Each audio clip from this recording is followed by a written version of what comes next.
सुबह थी। सुबह सुबह हाथी आम के पेड़ के नीचे खड़ा हुआ था और आम के मज़े ले रहा था। अचानक ही एक कल्लू भेड़िया आता है और उसको शरारत सुलझती है। वो उसको तंग करता है और चुप जाता है। हाथी परेशान होता है और पीछे देखता है, पर पीछे कोई नहीं होता है। वो फिर बाहर आता है, उसको तंग करता है और चुप जाता है।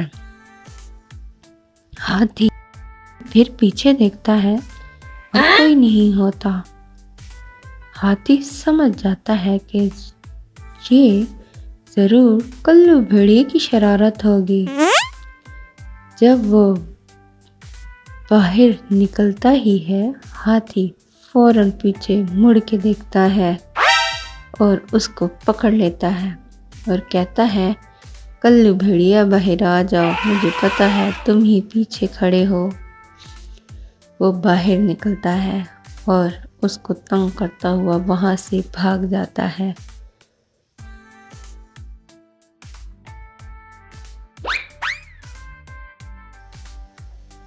इतने में नीलो चिड़िया आती है और हाथी से पूछती है, तुम इतने परेशान क्यों खड़े हो हाथी राजा? हाथी सारी बात बताता है और कहता है, मैं इससे बहुत तंग हूँ। कल्लू भेड़िए ने जंगल में उधम मचाया हुआ है। जब दिल करता है सबको तंग करता है। मैं जा रहा हूँ शेर खान के पास इसकी शिकायत कर। हाथी शेर खान के पास पहुँच जाता है और शेर खान को सारी बात बता देता है।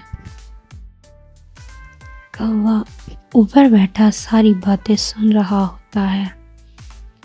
शेर खान कहता है, मैं इसका कुछ करता हूँ। मुझे इसकी और भी बहुत सी शिकायतें आ चुकी हैं।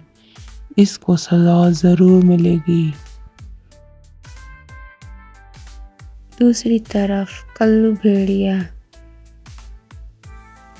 जो अपने कर्मों की वजह से कल्लू भेड़िया जाना जाता था, नीलो चिड़िया को तंग कर रहा होता है। कौवा काय काय करता आता है और कहता है, कल्लू भेड़िया तुम अपनी खैर मनाओ।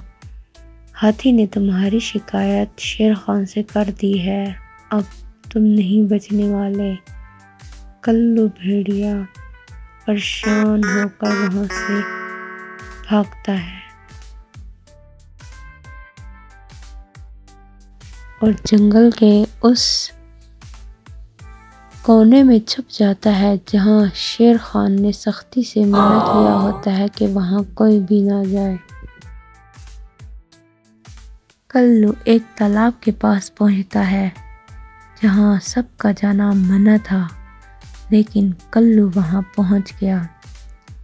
कल्लू को अचानक आवाज आती है और पीछे मुड़कर देखता है तो तालाब से कुछ चमक रहा होता है। अचानक से एक मछली तालाब से बाहर की तरफ आती है।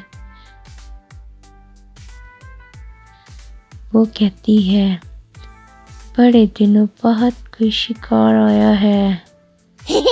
कल्लू भेड़िया मेरी आंखों में देखो। कल्लू भेड़िया उसकी आंखों में देखता है और वो उसको अपने वश में कर लेती है।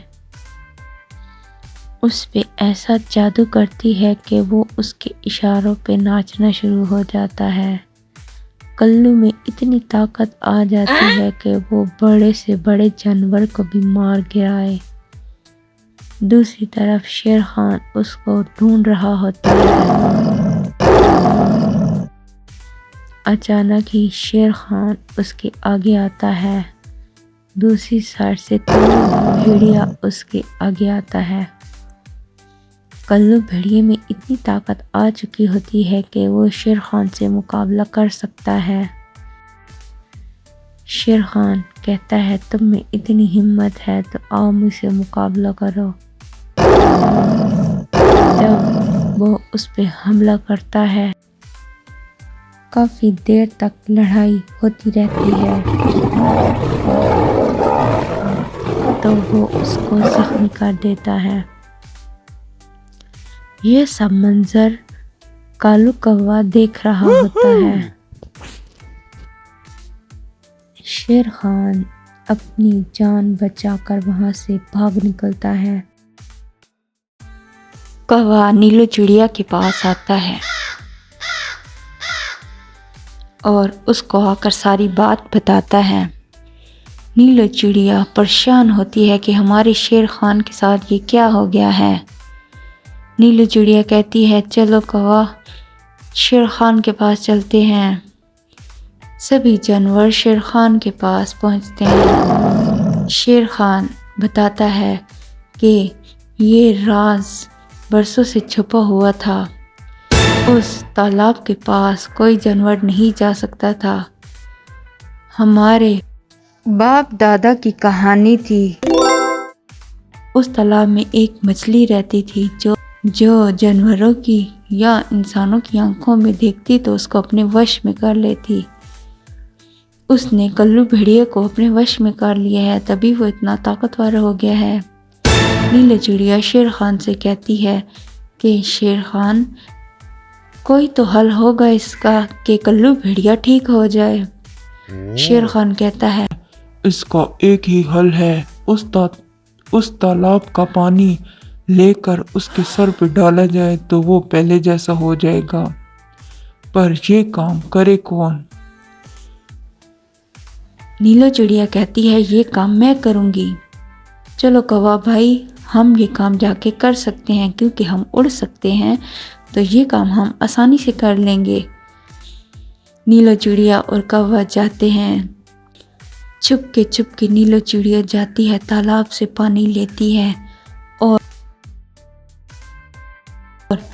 कल्लू भेड़िए के सर में एक कतरा डाल देती है। जैसे ही वो कतरा डालती है तो मछली तालाब में वापस आ जाती है और उसका असर ख़त्म हो जाता है। मछली कहती है, तुम लोगों ने ये अच्छा नहीं किया, मैं फिर आऊँगी। इतना कहते ही मछली गायब हो जाती है। कल्लू भेड़िया नीलू चिड़िया का बहुत शुक्रिया अदा करता है कि तुमने मेरी जान बचा ली, वरना वो जादुई मछली मुझे मार डालती। कल्लू भेड़िया शेर खान के पास जाता है और जाकर बहुत माफ़ी मांगता है। मैं आइंदा से ऐसा कोई काम नहीं करूँगा जिससे मेरे जंगल के जानवर परेशान हों। शेर खान उसको पहली और आखिरी गलती समझकर माफ़ कर देते हैं। दोस्तों, कैसी लगी आज की कहानी? यकीनन आप लोगों को पसंद आई होगी।